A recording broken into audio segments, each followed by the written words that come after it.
이제 우리는 사도신경의 두 번째 주요 부분에 이르렀습니다. 지난 2주 동안 함께 나누었던 아버지 하나님에 대한 고백에 이어서 오늘부터 아들 예수 그리스도께 우리의 관심을 돌리고 기독교 신앙의 핵심 내용을 살펴보도록 하겠습니다.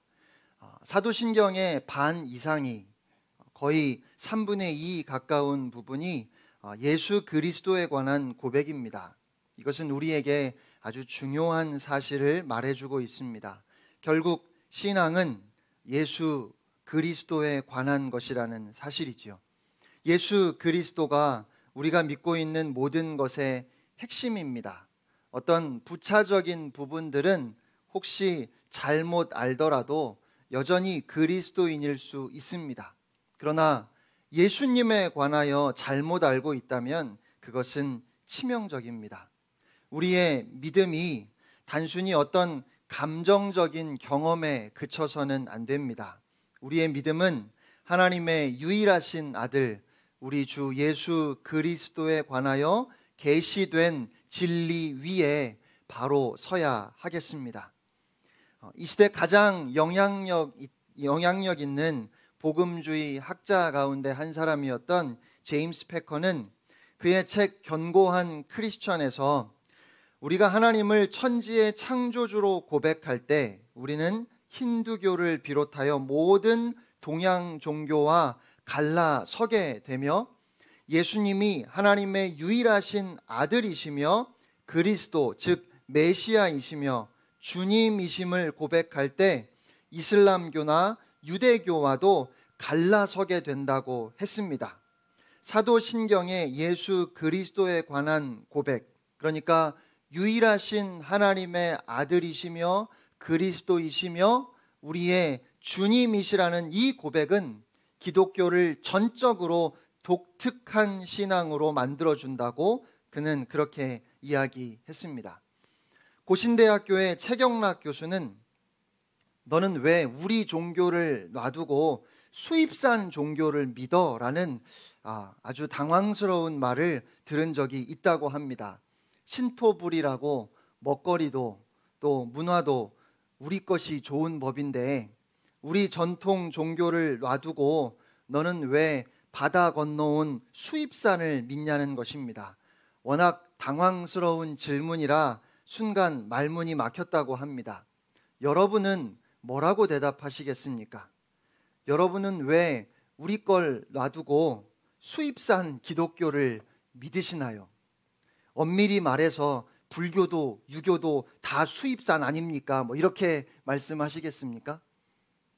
사도신경 자체도 지구를 돌고 돌아 산 넘고 물 건너 우리에게 전해진 수입산이지만 지난주까지 살펴본 성부 하나님에 관한 고백까지는 그래도 괜찮은데 성자 하나님에 대한 고백으로 넘어오면 예수 그리스도라는 수입산의 느낌이 확 드는 단어가 있습니다. 유대인들이 1000년 세월을 넘어 기다려왔던 구원자의 이름입니다. 유대인들의 마음에는 언젠가 모세나 다윗과 같은 구원자가 와서 그들을 구원하리라 하는 신앙이 있었는데 오랜 기다림 끝에 결국 구원자가 왔으니 그분이 바로 유대인이신 예수님입니다. 우리가 마치 성과 이름처럼 first name, second name처럼 부르는 예수 그리스도는 사실 유대인들이 그토록 간절히 기다리던 구원자가 바로 예수님이라는 그런 의미입니다. 그러니까 여러분, 우리는 왜 우리 민족의 전통 종교를 제껴두고 바다 건너온 이스라엘산 기독교를 믿을까요? 그 이유는 한마디로 그것이 진리이기 때문입니다. 먹거리라면 신토부리가 맞을 수도 있고 공산품이라면 되도록 국산품을 애용하는 것이 애국일 수 있습니다. 하지만 이것은 진리의 문제입니다. 그런데 더 정확하게 말하면 복음은 외제가 아닙니다. 예수 복음은 유대산도 아니고 메이드 인 이스라엘도 아닙니다. 굳이 말하자면 복음은 메이드 인 하나님입니다. 유대인은 하나님께서 사용하신 도구일 뿐이고 복음은 유대 민족의 전유물이 아닙니다. 예수님께서 유대인으로 이 땅에 오셨고 유대인 제자들을 세워 주님의 교회를 세우셨지만 그렇다고 해서 예수님이 유대인이라는 민족이나 이스라엘이라는 나라에 속하시는 분은 아닙니다. 예수님은 유대인보다 크시고 이스라엘보다 크시고 온 세상보다 크신 분입니다. 복음은 처음부터 모든 나라와 모든 민족을 위한 것이며 오직 하나님께로부터 시작되고 진행되고 또 완성된 것입니다. 오늘 본문을 보면 사도 바울은 로마에 있는 그리스도인들을 향하여 바로 그 복음에 대해서 증언합니다. 2절로 4절 말씀을 제가 다시 한번 받들어 읽겠습니다. 이 복음은 하나님이 선지자들을 통하여 그의 아들에 관하여 성경에 미리 약속하신 것이라. 그의 아들에 관하여 말하면 육신으로는 다윗의 혈통에서 나셨고 성결의 영으로는 죽은 자들 가운데서 부활하사 능력으로 하나님의 아들로 선포되셨으니 곧 우리 주 예수 그리스도시니라. 아멘. 여러분, 이 내용은 사도신경의 두 번째 고백, 나는 그의 하나님의 유일하신 아들 우리 주 예수 그리스도를 믿습니다와 정확하게 일치됩니다. 또 예수님께서 제자들에게 너희는 나를 누구라고 하느냐 그렇게 물으셨을 때 베드로가 예수님 앞에 고백했던 마태복음 16장 16절의 말씀, 주는 그리스도시요 살아계신 하나님의 아들이십니다 라는 그 고백과도 동일합니다. 그러니까 여러분, 복음은 무엇이 아니라 누구입니다. 복음은 어떤 사상이나 개념이 아닙니다. 복음은 곧 예수이며 예수님에 관한 선포입니다. 예수님은 1세기 유대인으로 티베리우스 황제 통치기에 팔레스타인 지역에 사셨으며 본디오 빌라도가 총독일 때 십자가에 달려 죽임을 당하셨습니다. 로마의 역사가 타키투스는 그리스도인은 티베리우스 통치기에 총독 본디오 빌라도의 손에 처형된 그리스도에게서 그 이름을 이어받은 자들이다 라고 기록하고 있습니다. 예수님이 실존하셨다고 하는 역사적인 증거는 모든 사람들을 충분히 납득시키고 만족시킬 만합니다. 그 증거를 받아들이지 못하는 사람들은 어떤 증거가 있든지 그 사실을 애써 부정하기로 마음 먹은 사람들일 뿐입니다. 그렇게 기독교 신앙은 분명히 예수님이 실존하셨던 역사적인 인물이며 십자가에 달려 죽으셨음을 전제합니다. 그런데 중요한 것은 기독교는 그저 예수님이 실제로 존재하셨으며 십자가에 달려 죽으셨다고 하는 그 단순한 사실들에 관한 것이 아니라는 것입니다. 기독교 신앙은 예수라는 사람이 실제로 살았다는 것에 머무르지 않습니다. 오늘 본문 말씀도 그리고 사도신경에서 성자 예수님에 관한 두 번째 고백도 왜 예수님이 우리의 신앙에 있어서 중요한지를 설명합니다. 오늘 본문에서 그리고 사도신경에서 동일하게 예수님에 대해서 선포하는 세 가지 중요한 고백을 오늘 함께 살펴보려고 합니다. 첫 번째로 예수님은 하나님의 유일하신 아들이십니다. 요한복음 3장 16절에 하나님이 세상을 이처럼 사랑하셔서 독생자를 주셨다고 말씀합니다.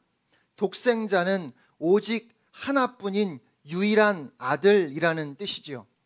그런데 성경학자들은 예수님을 하나님의 독생자라고 성경이 말씀할 때 이 말은 하나로 해석하는 것이 아니라 독특한으로 해석해야 한다고 설명합니다. 무슨 말인가 하면 예수님을 성부 하나님과 독특한 관계에 있는 하나님으로 이해해야 한다는 것입니다.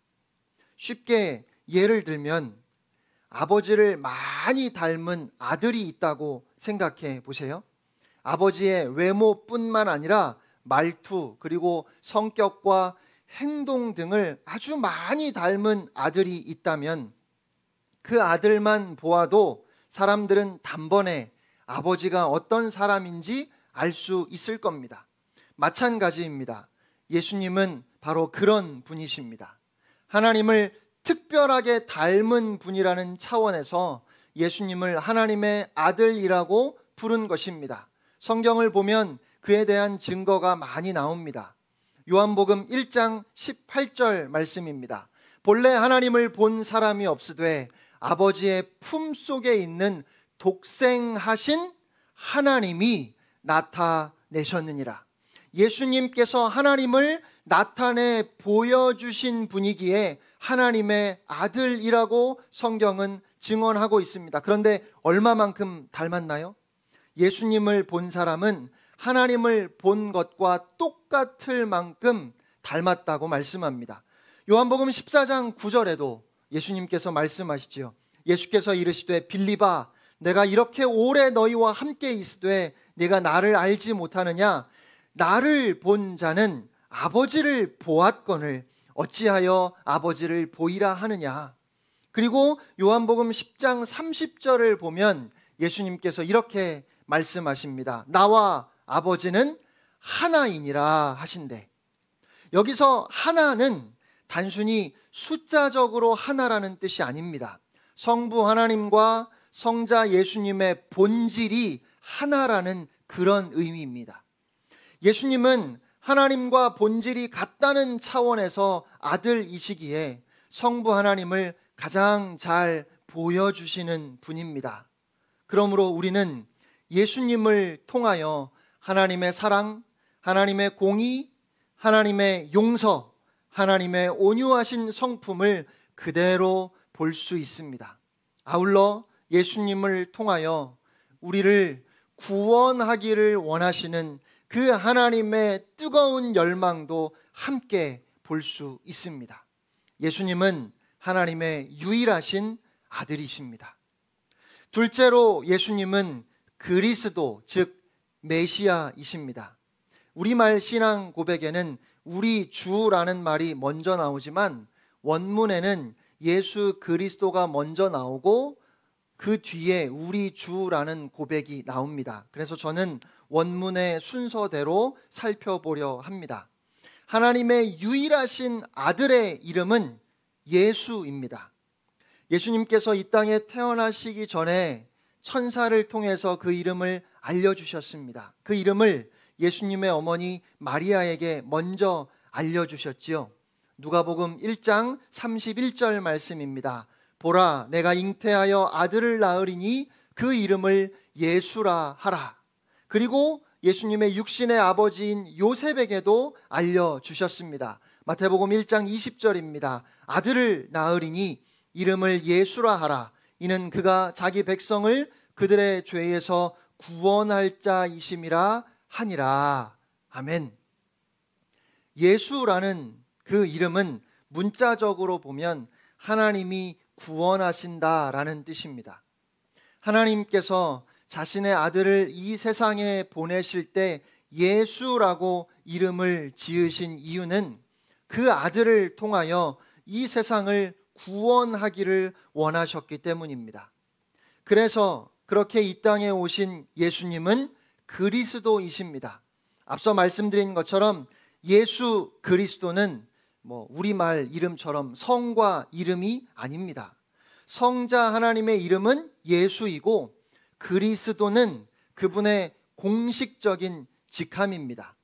예를 들면 여러분이 저를 부르실 때 송민우 목사 혹은 송민우 담임 목사라고 하시는데 그 말은 제 이름은 송민우이고 제가 독일 교회의 담임 목사라는 뜻이지요.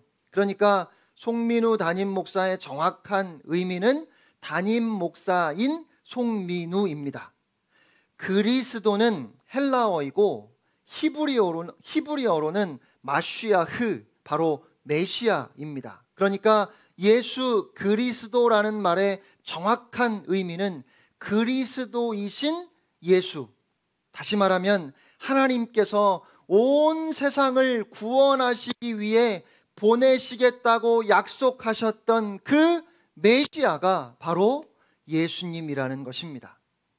성경은 1500년이 넘는 기간에 걸쳐서 많은 사람들에 의해 기록된 66권의 책으로 이루어져 있지만 오직 하나의 메시지를 담고 있습니다. 그것은 바로 예수 그리스도를 통하여 이 세상을 구원하시고자 하신 하나님의 계획입니다. 성경의 모든 내용은 이 위대한 주제에 그 초점이 맞추어져 있습니다. 구약 성경은 그분이 오신다라고 그렇게 말하고 있습니다. 복음서는 그분이 여기 오셨다라고 그렇게 말합니다. 사도행전은 그분이 이미 오셨다라고 그렇게 증거하고, 서신서는 그분이 주님이시다라고 말합니다. 그리고 요한계시록은 그분이 다시 오실 것이다라고 말하지요. 오늘 본문에도 2절 말씀을 보시면 이 복음은 하나님이 선지자들을 통하여 그의 아들에 관하여 성경에 미리 약속하신 것이라 라고 말씀합니다. 그래서 우리가 예수를 그리스도라고 고백하는 것은 하나님의 모든 약속이 그리스도를 통하여, 예수를 통하여 다 이루어졌다고 하는 그런 고백입니다. 제2차 세계대전이 끝나고 폐허가 된 프랑스에 한 과부가 있었습니다. 전쟁 중에 남편을 잃었고 그녀에게는 아직 어린 자녀가 넷이나 있었습니다. 먹을 것이 없고 하루하루 살아내기가 정말 버거웠습니다. 자녀들은 엄마만 바라보는데 어떻게 해야 할지 눈앞이 캄캄했습니다. 하나님을 믿었던 그녀는 매일 말씀을 보면서 그 말씀을 읽는 중에 하나님의 약속의 말씀, 축복의 말씀이 나오면 그것을 한 구절씩 적어서 조그만한 바구니에 넣어 두었다가 너무 힘들 때마다 하나님, 저에게 주시는 하나님의 약속이 무엇입니까? 하는 마음으로 그 바구니에서 자신이 적어두었던 말씀을 하나 꺼내어 읽어보곤 했습니다. 그럴 때마다 하나님께서 그 말씀을 통하여 그녀를 위로해 주시고 격려해 주셨습니다.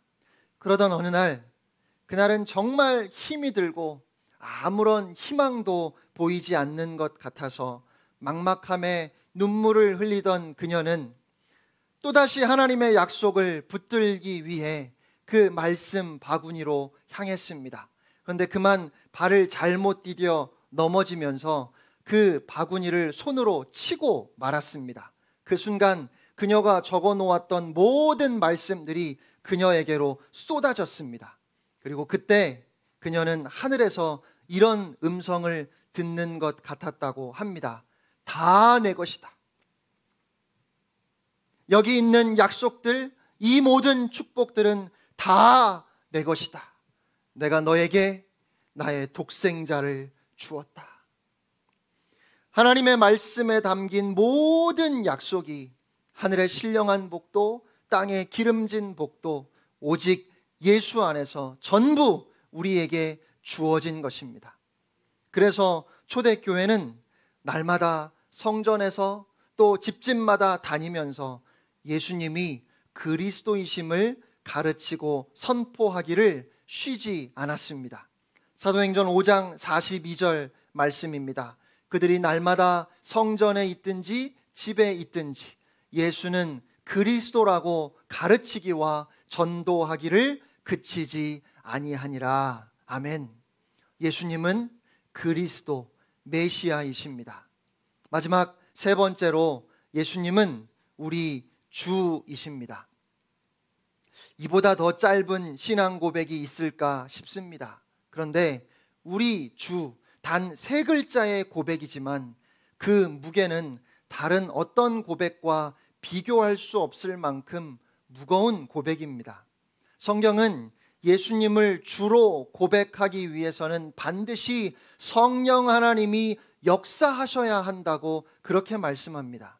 고린도전서 12장 3절 하반절입니다. 성령으로 아니하고는 누구든지 예수를 주시라 할 수 없느니라. 그만큼 이것이 무겁고 중요한 고백이기 때문입니다. 그리스어로 주는 큐리오스입니다. 이 단어는 신약 성경에서 많이 찾아볼 수 있고 로마 제국 당시에 흔하게 사용되었던 단어입니다. 이 말의 기본적인 의미는 절대적인 통치자입니다. 그러니까 예수님을 주라고 부르는 것은 예수님이 온 우주의 주권자이시며 그렇기 때문에 나를 다스리실 권리를 가지신다는 그런 의미입니다. 로마는 온 유럽을 시작으로 중동을 거쳐서 아프리카 북부 해안에 이르는 거대한 제국이었기 때문에 로마 제국 안에는 수많은 속국들이 있었고 또 수많은 토착 종교들이 있었습니다. 각각의 종교는 고유한 행동 규범과 경전, 예배 형식, 제사의 형태, 성스러운 의식, 사제 제도 등을 가지고 있었습니다. 이러한 종교들이 사람들의 마음을 위로해 주었기 때문에 로마는 그런 종교들에 대해서 가능한 한 많은 자유를 허락했습니다. 세금을 내는 것과 모든 사람들이 가이사가, 그러니까 로마의 황제가 주시다라고 말하게 하는 것만 요구했습니다. 황제, 가이사가 주권자라는 것만 인정하라. 그러면 너희가 원하는 종교가 어떤 것이든지 그것을 다 믿어도 좋다. 이것이 로마의 요구였다는 것입니다. 로마 제국에 살고 있던 많은 사람들에게 이러한 요구는 그렇게 큰 부담이 아니었습니다. 그러나 그리스도인들은 가이사가 주시다라고 말하면서 동시에 그리스도를 주로 믿는다고 할 수 없었습니다. 예수님이 주님이신데 어떻게 가이사가, 황제가 주라고 말할 수 있겠습니까? 가이사가 주라고 고백하는 것은 결국 그리스도를 부인하는 것이었고, 그래서 그들은 그러한 로마의 요구를 거부했고 그 때문에 수많은 그리스도인들이 죽음을 맞이했습니다. 십자가에 못 박히고 화형에 처해지기도 했고 칼에 베임을 당하기도 했고 사나운 짐승에게 찢겨 죽기도 했습니다. 미국의 복음 전도자 척 홀스는 1세기에 만약 당신이 사람들 앞에서 예수가 하나님이시다, 예수가 하나님의 아들이시다 라고 외쳤다면 아무도 화를 내지 않았을 것이라고 했습니다. 그러나 만약 당신이 예수께서 주시다라고 그렇게 외쳤다면 그것은 로마 제국에 맞서 반역하는 것이 된다고 했습니다. 로마는 그리스도인들이 예수 그리스도의 신성을 믿고 예수님이 약속된 메시아라고 고백하고 예수님이 십자가에서 죽으셨지만 죽은 자 가운데서 부활하셨다고 그렇게 증언했기 때문에 그래서 그들을 박해한 것이 아닙니다. 로마는 그리스도인들이 예수님만이 유일한 구원의 길이라고 말해서 그래서 그들을 죽인 것도 아닙니다. 그리스도인들이 예수님이 주시다, 예수 그리스도께서 우리의 주님이시며 다른 주는 없다라고 그렇게 고백함으로 그것이 황제에 대한 직접적인 반역이었고 그것이 사형에 처할 만한 죄였습니다.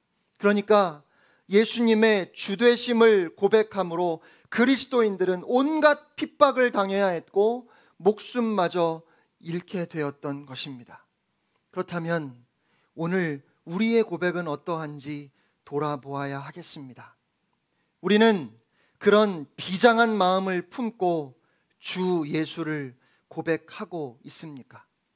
하늘 아래 다른 주를 인정하지 않겠다고 하는 두려운 결단으로 주 예수를 고백하고 있는가 하는 것입니다. 초기 교회 성도들은 목숨을 걸었는데 우리는 그 정도로 신앙생활이 거칠지는 않습니다. 하지만 우리도 예수를 주로 고백하는 그 고백 때문에 나에게 불이익이 닥칠 때 기꺼이 손해를 감수하겠다고 하는 비장한 각오로 예수를 주님이라고 고백하고 있는가 하는 것입니다.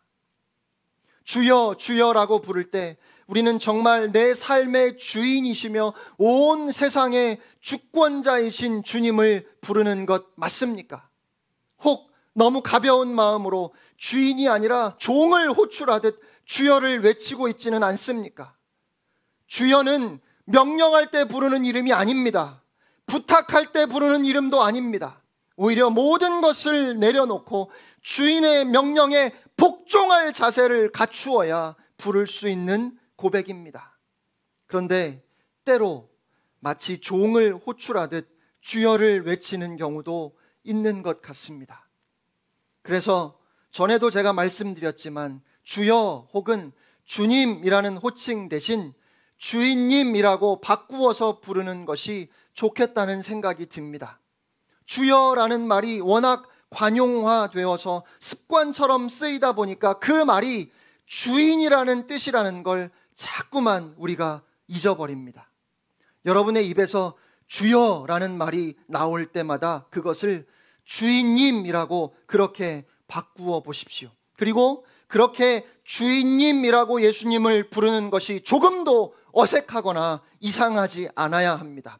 왜냐하면 우리가 예수님을 주라고 고백하는 것은 우리가 가진 모든 것을 그분께 내어드리고 그분께서 이끄시는 곳이 어디든지 그것이 어떠한 대가를 요구하든지 기쁘게 예수님을 따르는 것을 의미하기 때문입니다.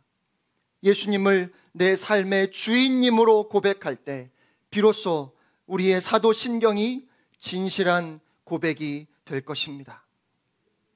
마태복음 21장을 보면 예루살렘에 입성하시기 직전에 예수님께서 제자들 몇을 마을로 보내시면서 가서 나귀 새끼 한 마리를 끌어오라고 하셨습니다.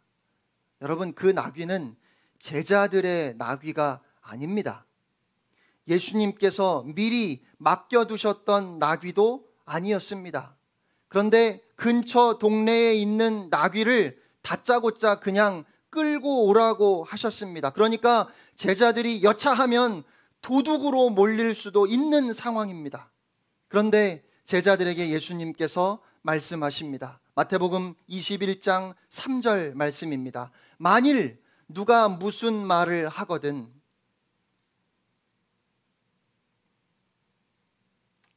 주가 쓰시겠다 하라. 주인이 쓰시겠다는 겁니다. 주가 쓰시겠다 하라. 그리하면 즉시 보내리라 하시니. 그리고 제자들은 정말 그렇게 나귀 새끼를 끌고 옵니다. 저는 그 사람이 누구인지 성경에 전혀 나오지도 않는 그 나귀 주인이 참 궁금합니다. 천국에 가면 꼭 한번 찾아보고 싶습니다. 오늘 우리의 믿음이, 우리의 신앙 고백이 그 나귀 주인처럼 주가 쓰시겠다고 하면 즉시 순종할 수 있는 진실한 고백이기를 소원합니다. 사랑하는 성도 여러분, 우리는 하나님의 유일하신 아들 우리 주 예수 그리스도를 믿습니다. 함께 찬양하겠습니다.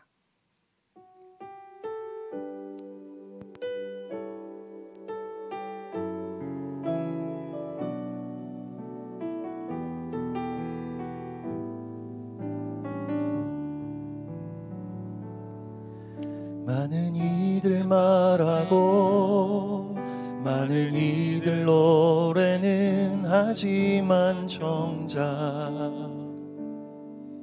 가진 않는 길 두려운 생각보다 많이 힘들고 험한 길보단 그저 말로만 가려기에 점점 멀어져 멀어져만 가네.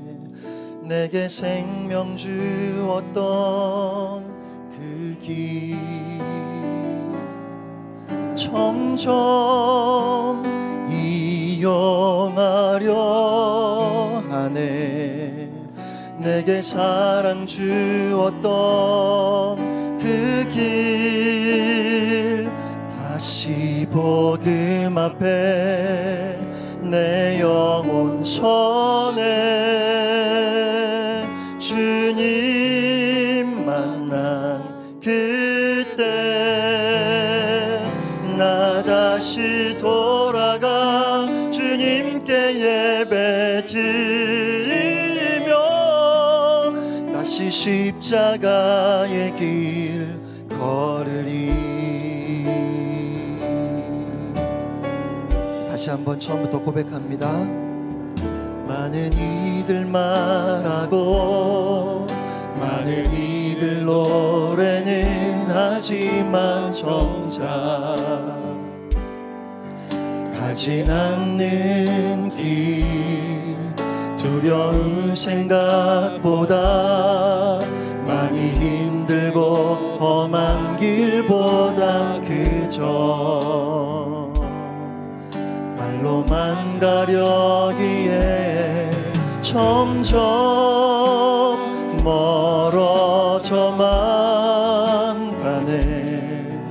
내게 생명 주었던 그 길 점점 이어나려 하네. 내게 사랑 주었던 그 길 다시 복음 앞에 내 영혼 선에 주님 만난 그때 나 다시 돌아가 주님께 예배 드리며 다시 십자가의 길 걸으리. 점점 멀어져만 가네. 내게 생명 주었던 그 길 점점 이어나려 하네. 내게 사랑 주었던 그 길 다시 복음 앞에 내 영혼 선에 주님 만난 그때 나 다시 돌아가 주님께 예배 드리며 다시 십자가의 길 다시 복음 앞에 다시 복음 앞에 내 영혼 선에 주님 만난 그때 나 다시 돌아가 주님께 예배 드리며 다시 십자가의 길 걸으리. 다시 복음 앞에 내 영혼 선에 주님 만난 그때 나 다시 돌아가 주님께 예배 드리며 다시 십자가의 길 걸으리.